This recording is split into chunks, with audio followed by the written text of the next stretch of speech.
Hello, Facebook! Chrome and Steel Radio here. Hope Zvara with a daily dose of hope. I have this like weird glare on my glasses. There we go. Good morning, drivers. How are you? I hope that you are out there safe, and I hope that there's no snowstorm that you're fighting or something along the lines. It's fairly decent here in Wisconsin, coming to you live. I normally have a show on Thursdays, but it's Friday because sometimes I have a workshop all day and I can't get to you guys, and it makes me sad. So I thought, I'm going to pop on a Friday morning to make up because I couldn't be there yesterday, to just hopefully help you kick off a great weekend, because maybe you're driving, maybe you get to go home, maybe you have your 36 off. I don't know what's going on. Let me know in the comments section. Where are you coming to me from? Are you on the road? What state are you in? What city are you in? What is going on? Hey, Travis. Hey, Jess. How are you, Travis? I don't know what I saw on Facebook the other day from you. It was a bowl of something that looked hella good. And I need the recipe, I guess, is what I'm trying to say. So, and also a request for you, Travis.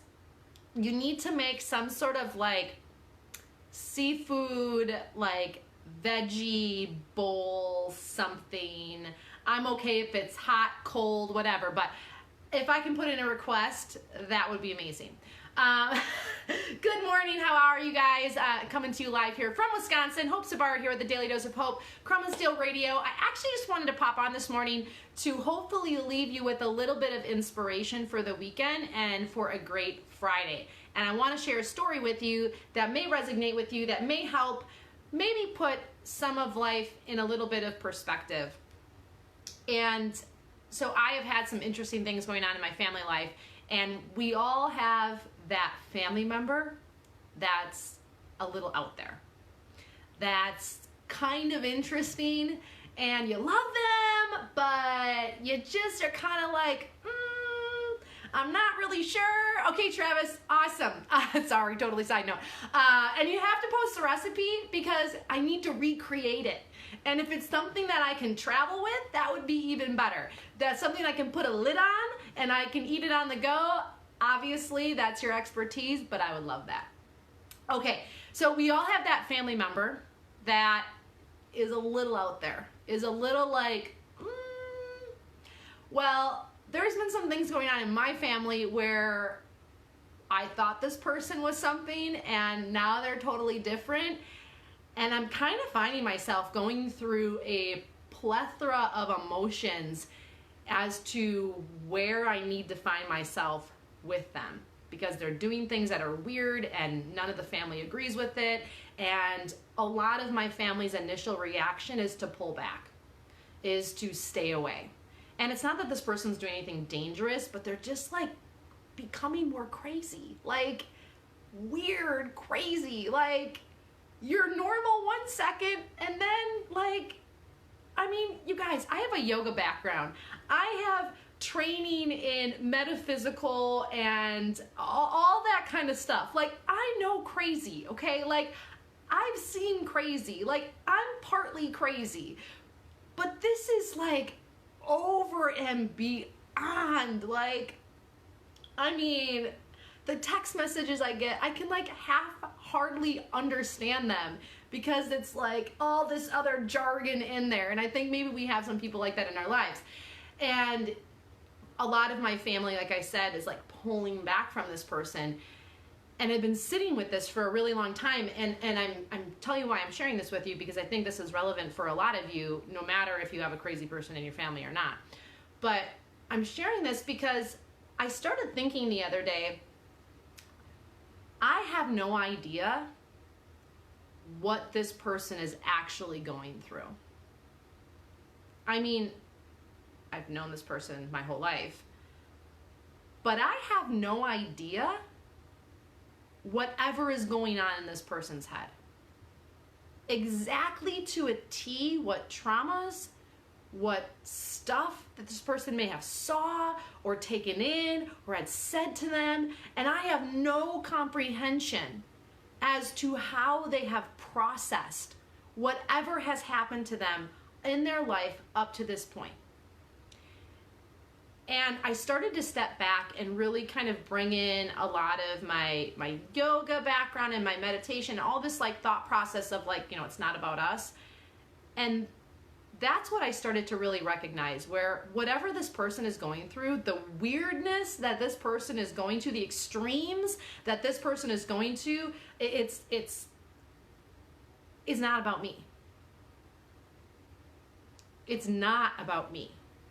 And it's not about my sisters, and it's not about my cousins, and it's not about my father. It's not about anybody.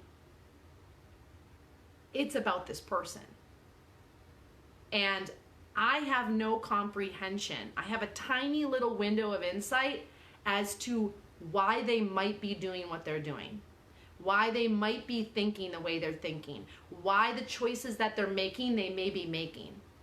And I'm sharing this with you this morning because I think in our lives, we all forget that we're all fighting our own battles and that we all are dealing with shit all the time.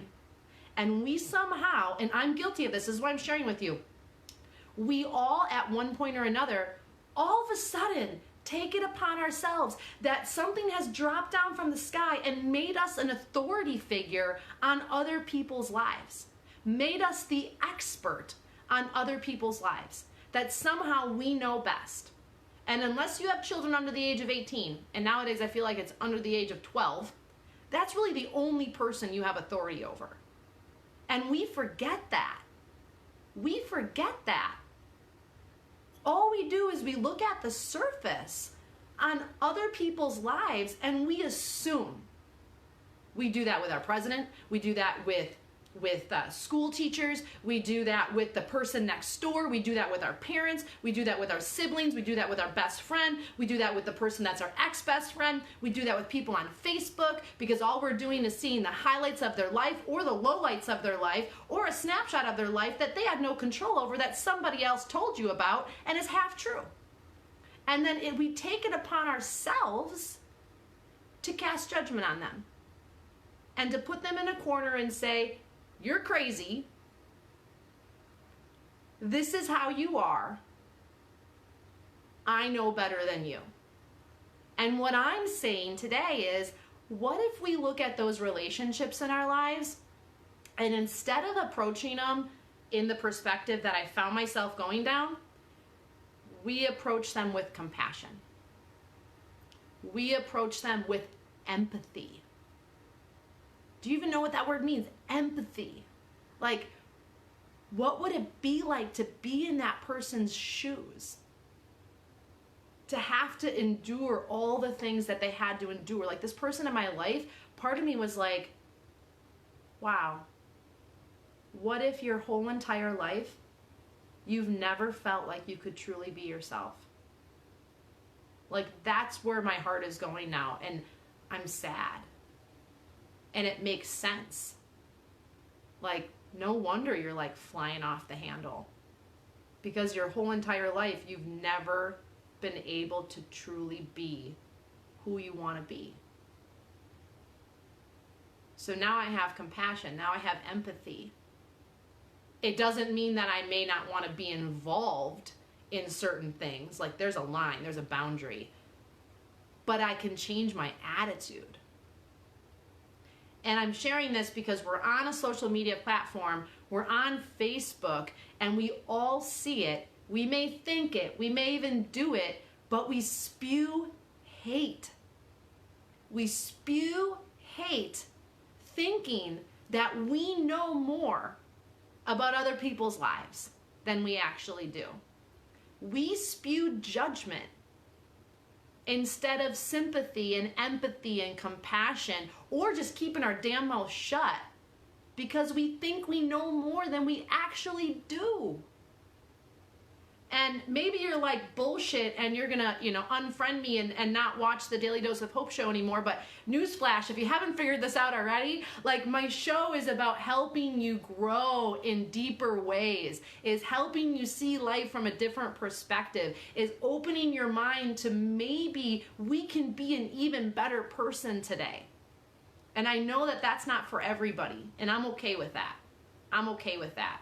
But I'm not okay when I see areas of myself in my life that I can improve on, and I can be better, and I can be more sympathetic and more empathetic and kinder, and I'm not doing it.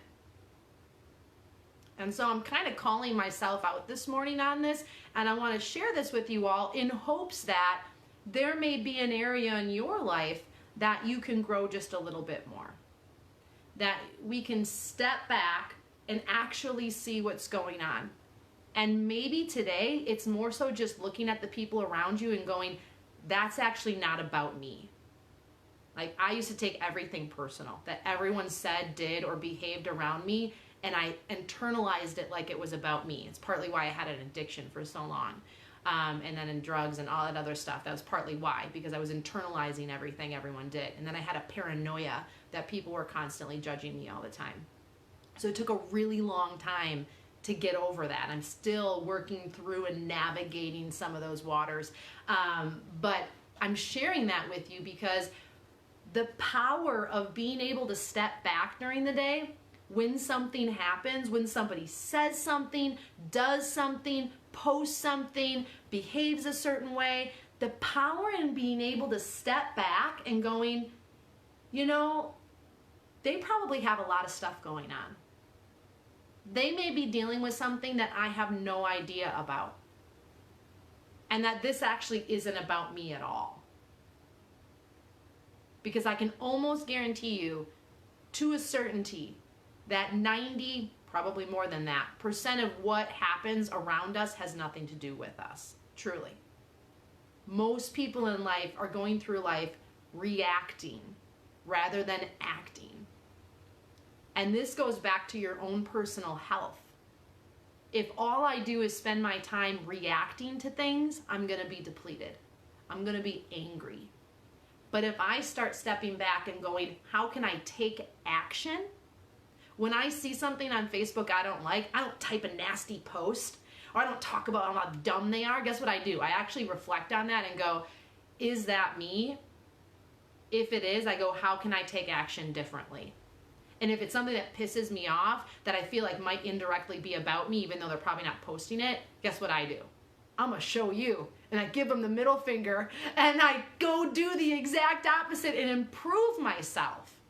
And try to improve myself. The best way to get revenge, to try to improve yourself, to try to exceed somebody else's expectation, is to not attack them, is to step back and take action so they can see you doing what it is that you're doing. That is the most empowering thing.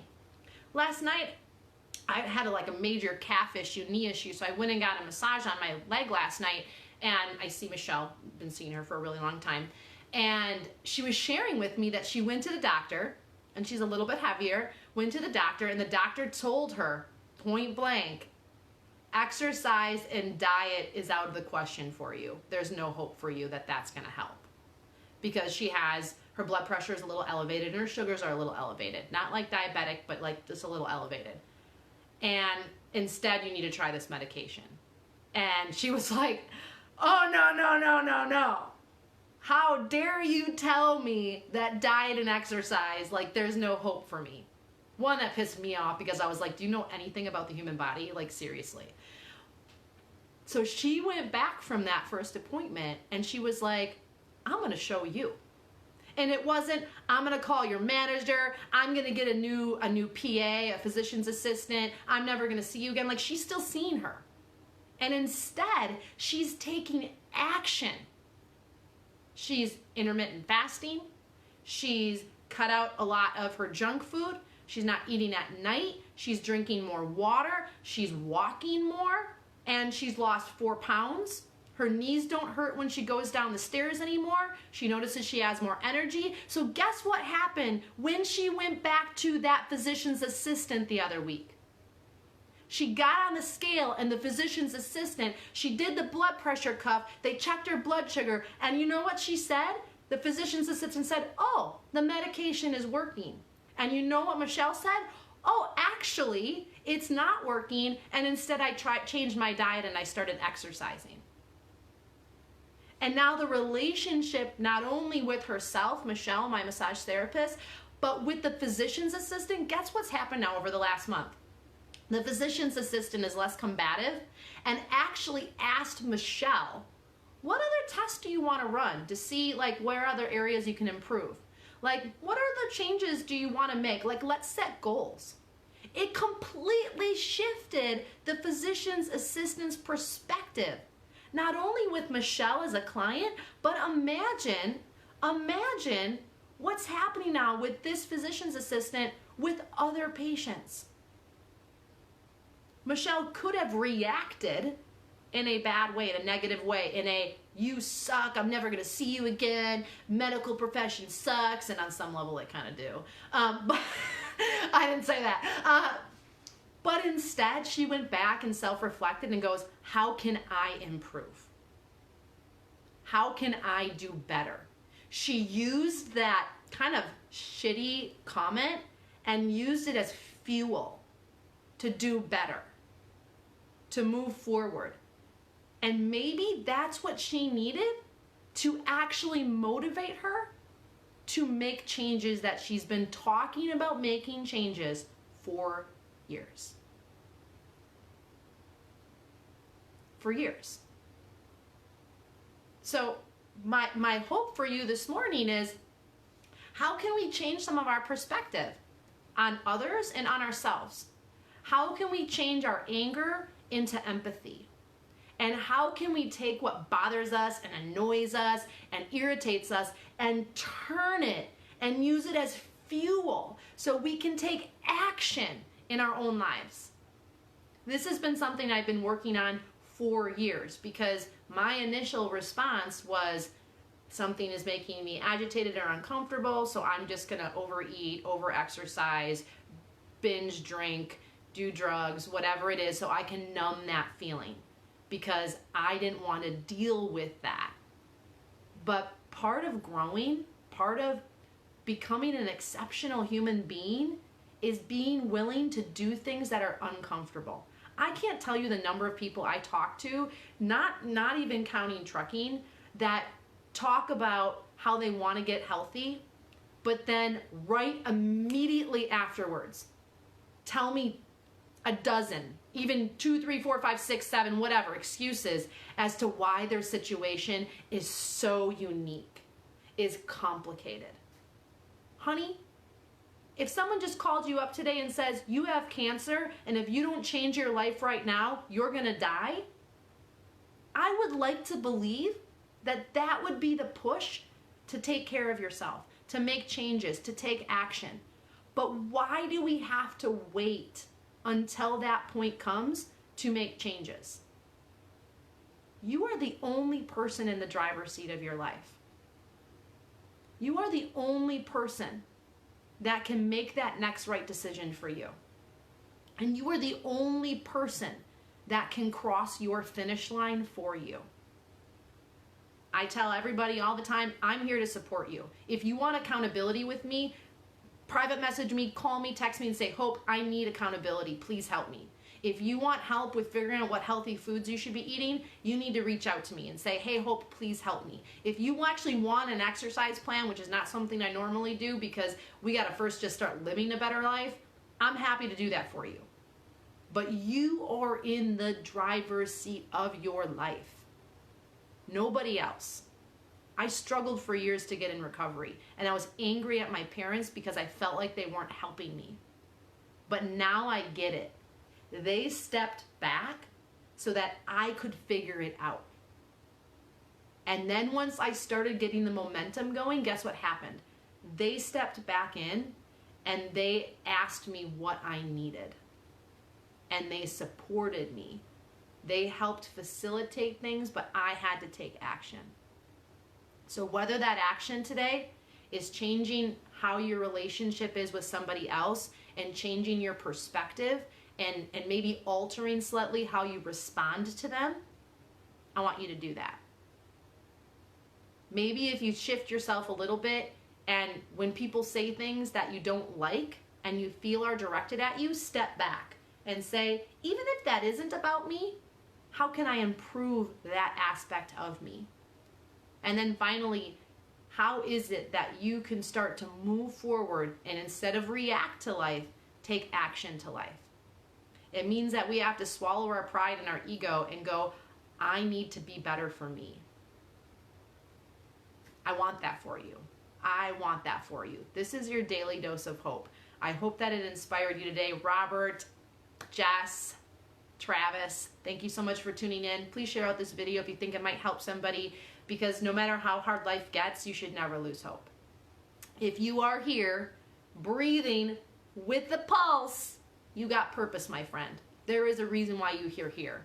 And if we know each other, even if we don't know each other, my life is better because you are in it. Robert says, I will tell you, forgot my head right now. Well, Robert, just, you can read that, but Robert, just, I appreciate that, Robert. Thank you so much. And I'm rooting for you. For those of you that don't know Robert has been on quite the journey and has been through hell and back. And you are probably one of the most positive people, no bullshit drivers that I know, and that's why I love you. And I'm here to support you and anybody else along the way. If you haven't checked out Mother Trucker Yoga, please do so. If you feel like your company may want to incorporate a wellness program, definitely reach out to us and we're happy to help.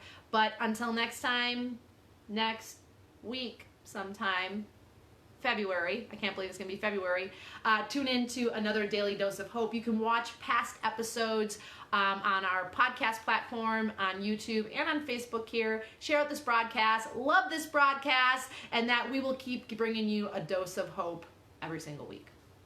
Bye guys, have a good Friday!